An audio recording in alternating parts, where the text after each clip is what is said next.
Hello Anystuffs, and welcome to my Let's Play of Trine 2, because I'm sure you're the only one watching. And I didn't want to rob anyone, nudge nudge, wink wink, of this amazing opening. Just start the game up and you can already play it, even though it's quite pointless. Wait, where's the... Yay! But, you know, I can still play it. Where's the wizard? There. It's where he always was. I shouldn't mess around, because, you know, it's just the opening title thing. It's just, you know, you can mess around, and I've already switched the save file for this Let's Play, because of course I've already played it. It will be just me, unfortunately. It will be just medium, because what's the point in doing, you know, in having too much health or whatever they do on hard. Actually, I don't know what they do on hard. I shall not attempt it though, because if you've seen me playing Trine 1, wow, that was not funny in a way. Puzzle hint delay. Yeah, I leave it on because when I take too long, which shouldn't happen, well, you can hear what they say. It's part of, you know, the appeal. So, intro, and let them talk for 15 minutes straight again. Once upon a time, there were 3 valiant heroes, chosen by a magical artifact called the Trine. You may have heard another tale of how they met. Let me tell you a story of their latest adventure.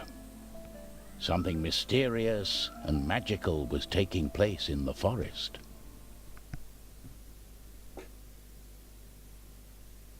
First of the 3 heroes was Amadeus, a wizard. Not perhaps the bravest or the most powerful, but he was clever and sensible. Then there was Pontius the knight, fearless protector of the realm, who loved good food, drink, and battle. Last but not least was Zoya, a thief. An entrepreneur. An entrepreneur. She was mysterious, and only seen as a passing shadow on a cloudy night.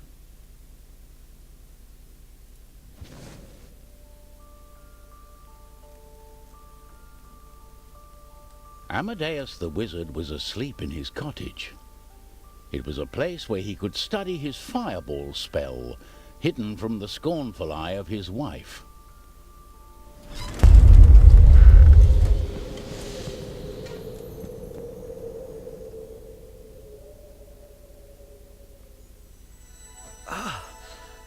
Turn it off. I'm sleeping here. What is it? Who's there?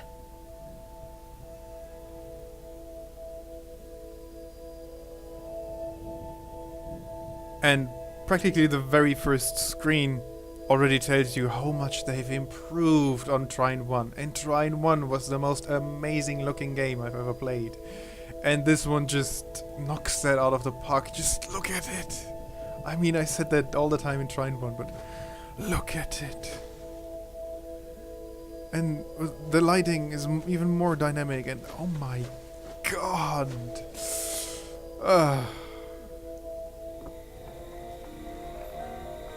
And these little effects, and even more detail in the world. It does. You can't deny it. It's just...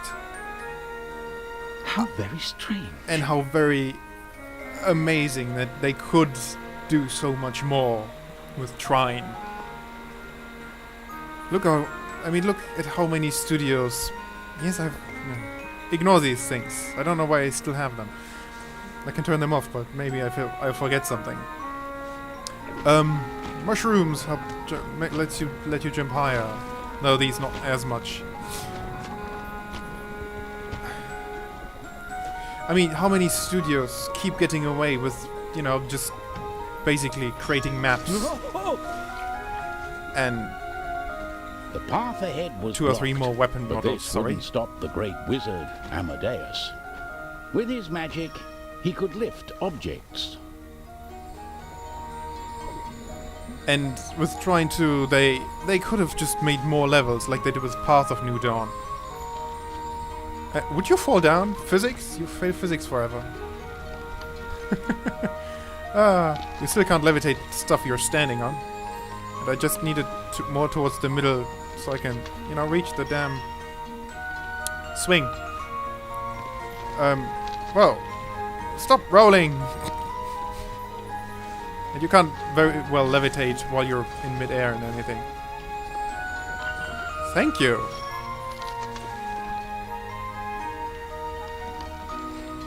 Oh, yeah, you can move those too. I forgot. And finally, the bottles, when they hit you, they don't bounce off of you. Which was a problem in Trine, kind of. Amadeus could also conjure boxes out of thin air. And I mean, they changed even the model of the boxes slightly. I mean, it's still, you know, Amadeus' boxes, but they changed them around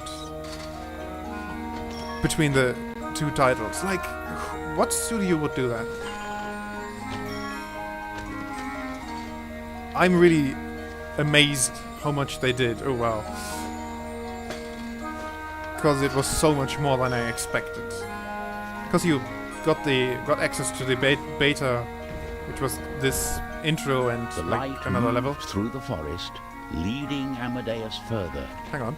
Torn between fear and wonder, he followed. I thought this was already, but something else. But it's just a seesaw puzzle. I think I've already missed a bottle, didn't I?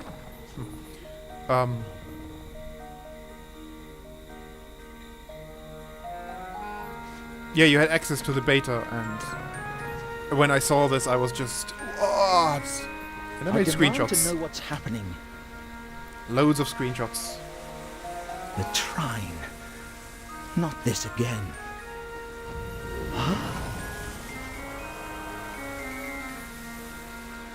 Pontius!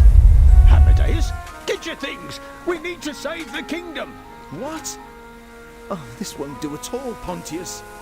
I've children waiting for me to come home. I can't leave. But your magics are needed!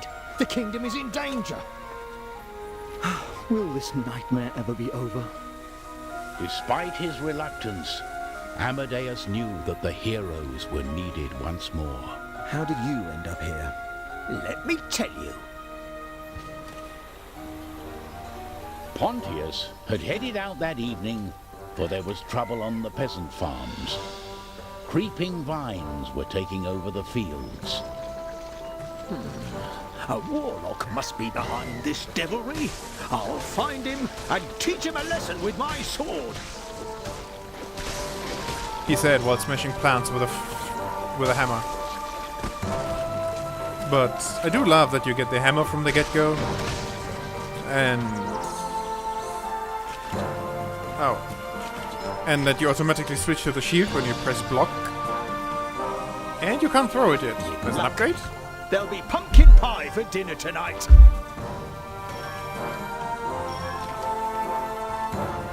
I must say though, even though the music is still great, I did like it better in Trine Pontius 1. searched the farm, but saw no one there. The nasties must have fled at the sight of me.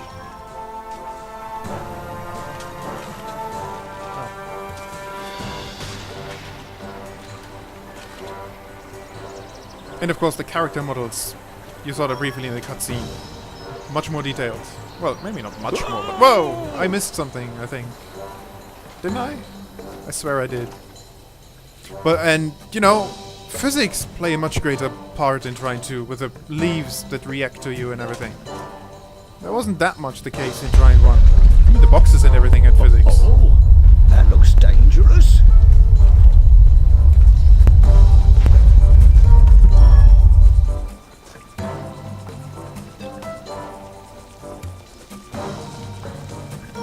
And a lot of the sounds are very, very deep. Which I don't know how it comes out in the recording, but... Blasted My, weeds. I'll show you what for. I'm Pontius the Brave, and I won't fall in a battle with dandelions.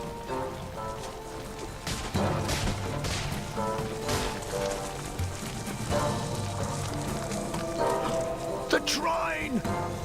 Pontius had never understood what exactly the Trine did, but he knew that the artifact was there to help.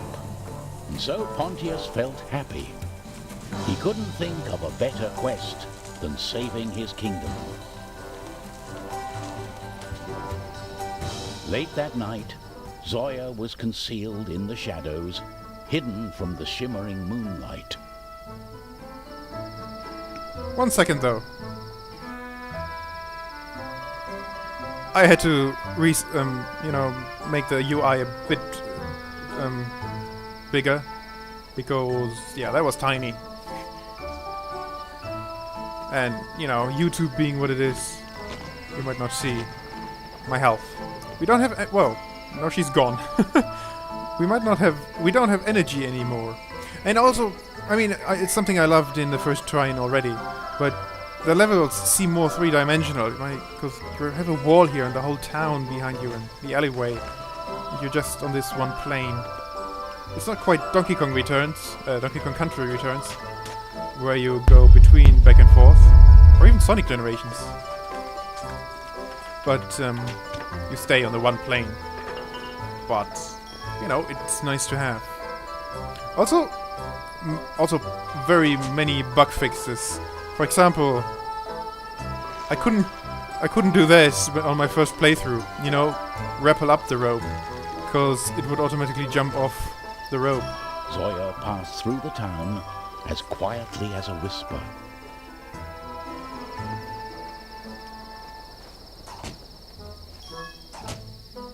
Also, I still love that. What's it called? Just the rope. And I still abuse the hell out of it. Yeah, okay, let's just slide on the roof. Because we are awesome like that. Then she saw a glimmering light moving on top of the old church.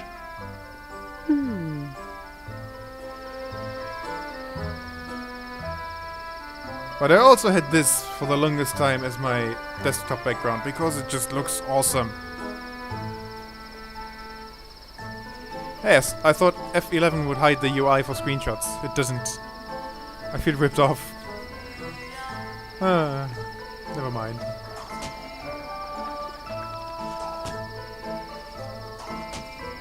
Yeah, this was hell to do when pressing up jumped you off the rope.